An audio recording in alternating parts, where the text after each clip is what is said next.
I want to do this with you guys because I believe there are at least a couple of teams in the West that have some of the ingredients that you would need to surprise an Oklahoma City team that I don't believe anybody in the West is nearly as good as.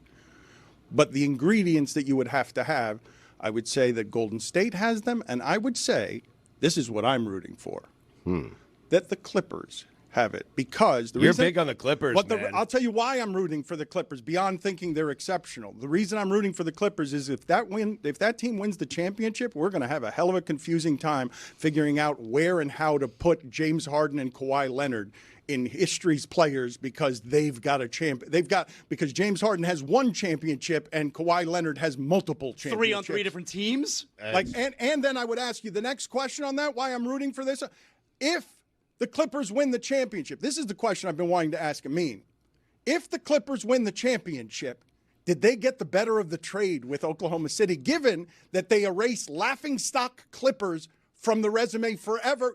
Remember what the history of that team is, Amin. Remember what the history of that team is. Absolutely not. Let me answer that one right now. Absolutely not. Absolutely not. But to the point about the Clippers, first of all, Dan, you'll be delighted to know this. I had an NBA player tell me about a week ago, Clippers are going to the finals. And I said, you're out of your mind. You're out of your mind. And he said, watch. Because he said, as long as Kawhi is healthy and playing, the way they defend, there's no way they're going to lose to anybody. But are in the you West. saying out of your mind because they're not good enough, or out of your mind because Kawhi hasn't finished a playoff series in 1,000 years? No. The caveat was if Kawhi's healthy. I'm saying out of your mind because Zubac has been amazing at center, right? They start Zubac and pretty much 4 guards: Kawhi, Harden, Norm Powell, and Chris Dunn, right? Who's their backup center? Can you name them? No. Can anyone in the room name them? You got 2 options. One is Ben Simmons. It's a good option. And that's the better option. I mean, the other one is Drew Eubanks. I feel like Amin really cornered us on that one. We all just had to be ignorant in his face. He's upset because he's in the other room and he now wants to embarrass the people in this one. This is crazy because yes, Dan, if they defend and Kawhi's healthy and all this stuff is great. And then I thought, wait, they're playing Denver in the first round. 2 quick fouls on Zubac in the first quarter. You're done. You're done because now what are you're playing Ben Simmons? That's a good weakness to point out, but I do think you're kind of skipping over what Zubac has been because for those who do not know what is happening with the Clippers both offensively and defensively, because yes, you've seen Kawhi's resume, you've seen James Harden's resume. That's not why the Clippers are championship worthy this year. It's Zubac. It's the third guy. Look, I've looked at all those sports books and they all have Cade Cunningham as the front runner for most improved player, which is preposterous. Number 1 overall pick. Zaz, not only number 1 overall pick, he hasn't even disappointed. Yeah. He's been great the entire time. Yeah. He's been hurt, but when he's healthy, he's great. So what part of him has improved? And that's not a disrespect to him. He's a great player, but he's doing exactly what everyone thought he would be. Yeah. Whereas Zubac is, 6, 7 years into his career and showing us things that we hadn't seen before. Dan, you're right. He's excellent defensively and offensively. He has been incredible for them. But you got to play against Jokic in the first round. 2 quick fouls in the first quarter. It's done. Oh, that's the thing. They can get eliminated in the first round.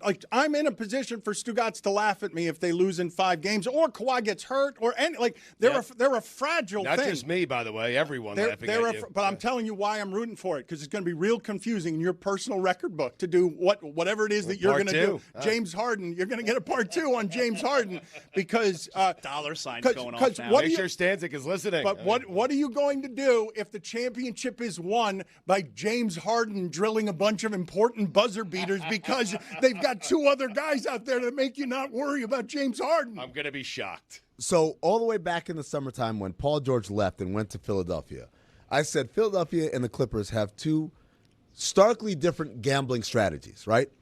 The Clippers strategy is, hey, our main guy, Kawhi Leonard, is a guy who's hurt a lot, right? And is kind of inconsistent showing up during the regular season because of the injuries, right? So what we need to do is hedge our bet with someone who's there all the time. Say what you will about James Harden. The guy plays 80-plus games, and he plays 30-plus minutes. He never gets hurt, and he can carry you through those middle innings, not only of games but entire seasons, right? Get to the playoffs. Are there questions? Yes, but then the idea is, then Kawhi's healthy, and he can carry us from there. Meanwhile, the Sixers were like, hey, our main guy also gets hurt a lot in Joel Embiid, but rather than hedge, I'm going to run a parlay. Give me another guy who gets hurt a lot, and Paul George. Pair them together. And if they're healthy at the same time, we're going to be incredible. And if they're not, we're going to have the sixth worst record in the NBA. I think we buried the big story here. Ben Simmons is a Clipper? Yes, he had some options. He had some options after he was bought out, and he chose the Clippers. He didn't have to choose the Clippers. There were reasons. I assume that it's real estate and location based. I don't know if he thinks or thought that they could surprise some people. But what do you think of my contentions as that if the Clippers won the championship, they would be the single most surprising champion in the history of the league? Woo! I mean, Toronto winning in 2019 is up there for me. Toronto championship. What are we talking about here? Clippers. 04 Pistons. Yeah, but they were so dominant in the regular season. But that's a good one. Starless Piston team, and because I just kicked the crap out of the Lakers, so that's a really good one. Clippers would be huge. Clippers would be huge, especially because Kawhi, he hasn't finished a playoff series in forever, and now you want him to go. Think about it. He hasn't finished a playoff series in forever. Now you want him to win 4 playoff series, not cumulative over his career. No. In one postseason. He's done it twice, I saw him do it once. I saw him do it as the primary piece once, and I saw him do it with LeBron looking over his shoulder, waiting for him to come off the bench and being scared at 25 the first time.